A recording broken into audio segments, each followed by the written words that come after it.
สายเมืองเดโนบุญสูงยันแต่ไปแต่ต้องเก่งใจคนเฝ้าอยู่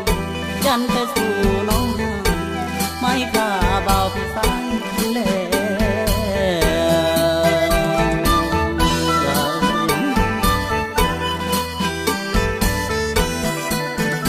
ว่าอย่างใดและสาวมันใจของอายเห็นนายยามใดหาทางไปทางมึงสุรินทร์โตหลายรังเกียจอายโพดลืมจักสิเอาไผเมื่อเป็นเคยสู่อยู่ดอมน้องเด้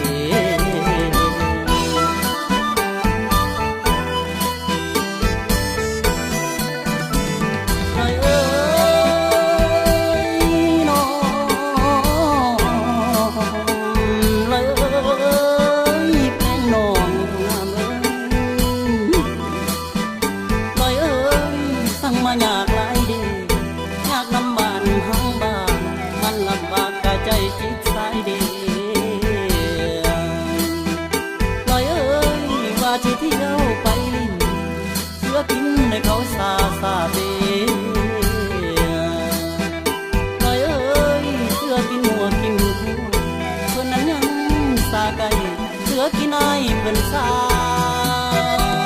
ไก่น้อง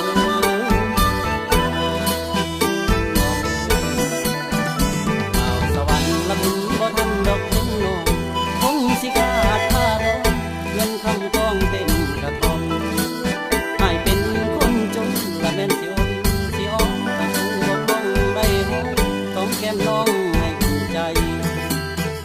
ว่าจังใดละสาวผู้ไทยที่เลือน้องยามใดสิกินน้องให้เอาซองอายเด้ถึงบ่ได้กันก็ทรงจิตใจเพื่อแผ่ชาตินี้บ่ได้สิไม้ไว้สาสิไม้